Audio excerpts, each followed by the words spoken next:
Hello everyone, welcome back to my YouTube channel. Today we are going to discuss about the chapter 8 of class 8 civics.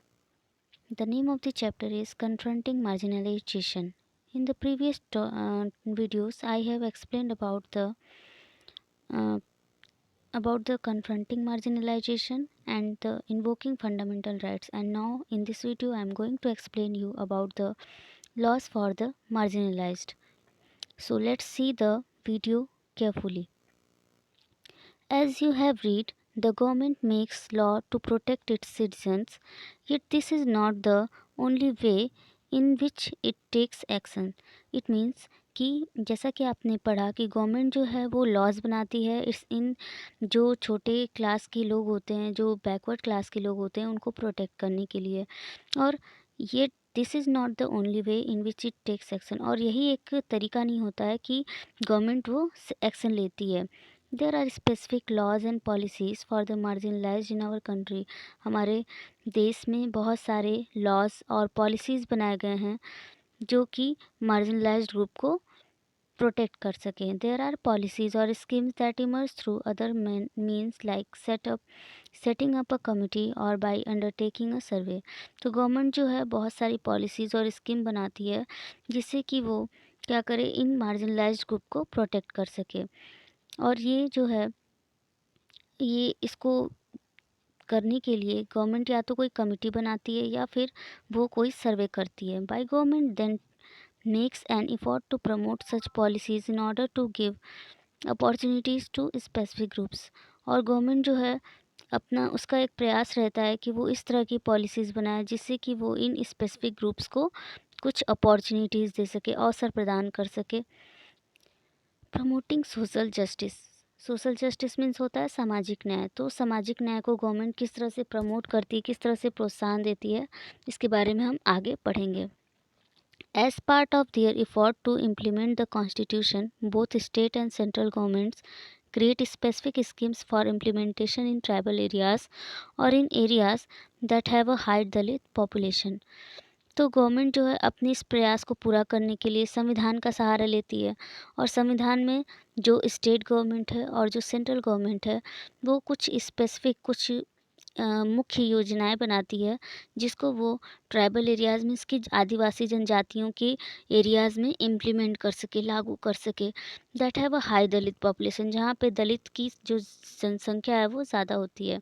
For example the government provides for free or subsidized hostels for students of Dalit and Adivasi communities so that they can avail of education facilities that may not be available in their localities। It means कि इस for example अगर हम देखें तो government जो है वो free या फिर सब्सिडाइज्ड हॉस्टल्स प्रोवाइड करती है उन स्टूडेंट्स को जो दलित कास्ट से या आदिवासी कम्युनिटी से बिलोंग करते हैं, जिनको पहले कभी एजुकेशन की सुविधा नहीं मिली होती है उनकी लोकेलिटी में। इसलिए गवर्नमेंट जो है उनको फ्री या फिर सब्सिडाइज्ड हॉस्टल्स मीन्स कि वो हॉस्टल प्रोवाइड करती है जिसमें पैसे कम लगते हैं और रहने और खाने की व्यवस्था होती है, जिससे कि ये जो दलित स्टूडेंट्स हैं वो अच्छे से पढ़ सकें। In addition to providing certain facilities, the government also operates through laws to ensure that concrete steps are taken to end inequality in the system. और इसमें इन फैसिलिटीज़ को प्रोवाइड करने के लिए गवर्नमेंट जो है वो कई सारे लॉज को बनाती है जो कि उनकी इस काम को आगे बढ़ा सके।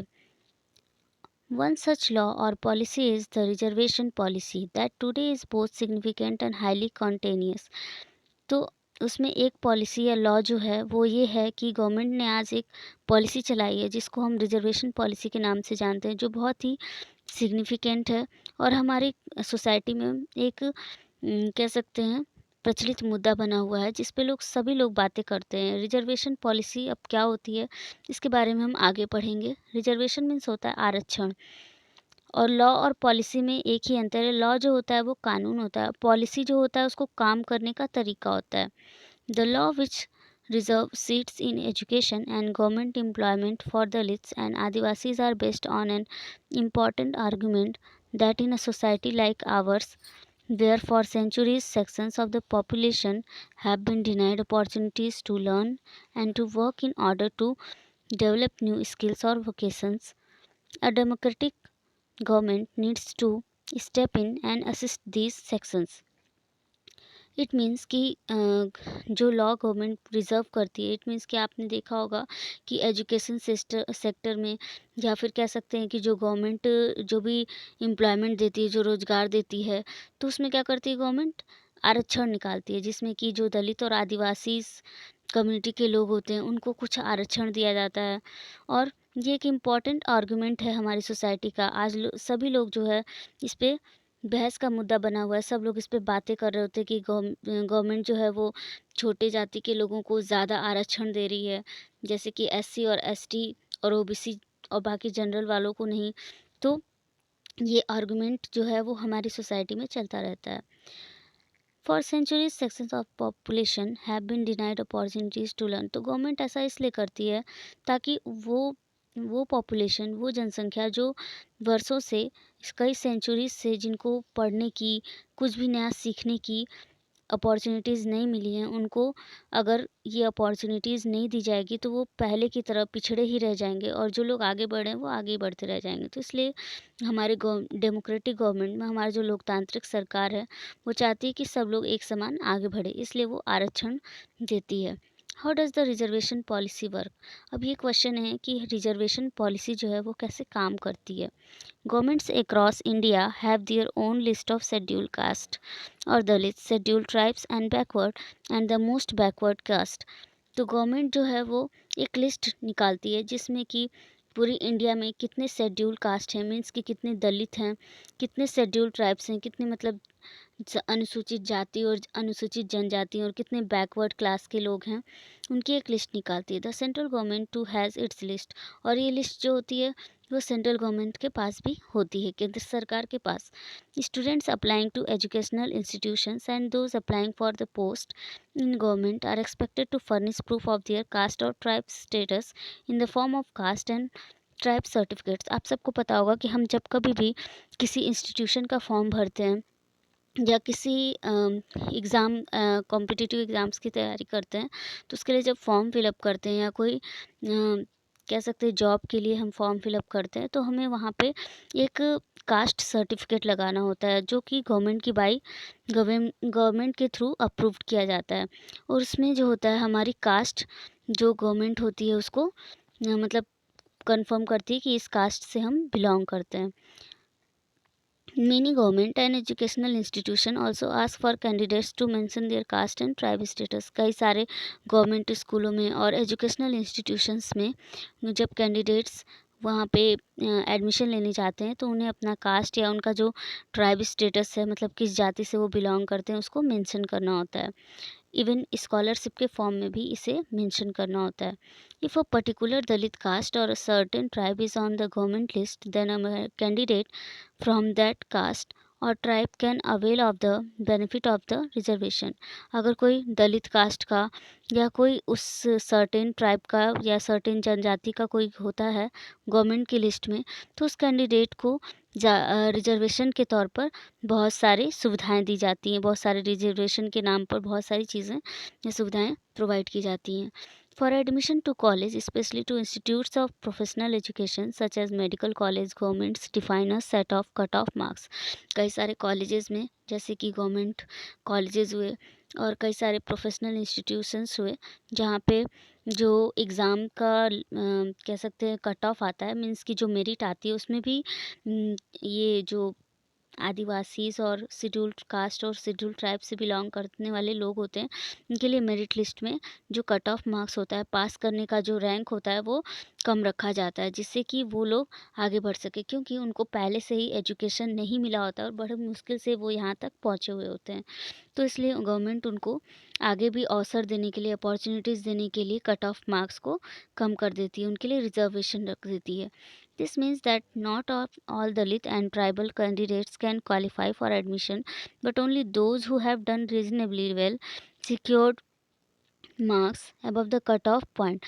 तो इस तरह से सिर्फ और सिर्फ दलित या ट्राइबल कैंडिडेट्स ही नहीं, बल्कि वो सारे लोग जो इस चीज़ मतलब मार्क्स को गेन करते हैं, पाते हैं, सिक्योर करते हैं कट ऑफ पॉइंट तक, जहाँ तक सजेस्ट किया गया है कि इतना मार्क्स आप ले आएंगे तो आपका एडमिशन हो जाएगा, तो उतना वो ले आ पाते हैं और उनका एडमिशन हो पाता है।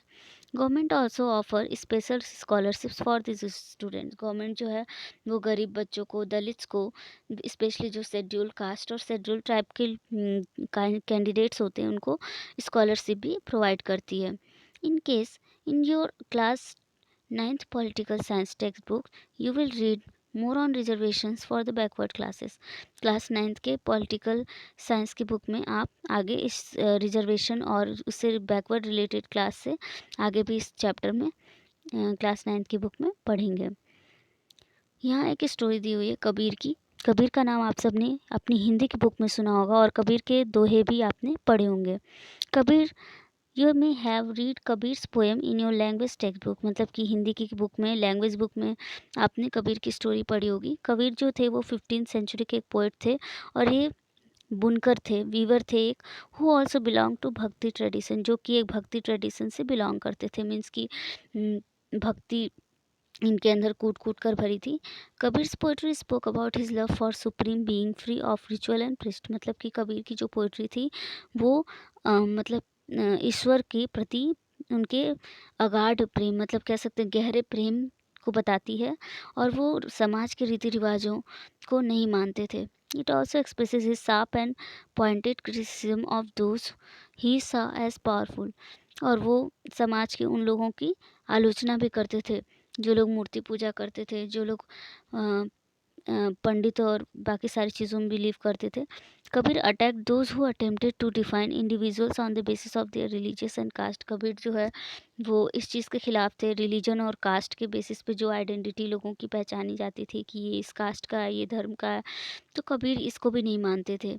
इन his view every person had the ability to reach the highest level of spiritual salvation and deep knowledge within themself though their own experience. Kabir मानते थे कि सभी के पास एक नेचुरल एबिलिटी है ईश्वर को पाने की और मोक्ष को पाने की। His poetry brings out the powerful ideas of equality of all human beings, about valuing the work of the ordinary potter, the weaver and the women carrying the water pot. Kabir सबके मेहनत को काम समझते थे, चाहे वो कुम्हार का ऑर्डिनरी सामान, मतलब कि एक साधारण कुम्हार हो, पॉटर बनाने वाला, पॉट बनाने वाला, वीवर बुनकर हो, या जो वीमेन है जो दूर से पानी लेके आ रही, सबका जो काम है वो सब एक वैल्यू है, सबकी एक वैल्यू है। कबीर इस बात को मानते थे और पूरे यूनिवर्स में सबकी इम्पोर्टेंस है। His direct, courageous challenge inspired many of even today. Kabir's poetry is sung and appreciated by Dalits। दलित और मार्जिनलाइज्ड ग्रुप के लोग समाज में इक्वालिटी लाने के लिए और संघर्ष के लिए जब वो स्ट्रगल करते तो कबीर की पोइट्री को पढ़ते हैं और लोगों को बताते हैं। Those critical of social hierarchies in UP, Rajasthan, Punjab, Madhya Pradesh, Bengal, Bihar and Gujarat, मतलब इन स्टेट्स में इनके पोएम्स को आज भी पढ़ा जाता है। So dear students, our next topics will be explained in next video. So thank you.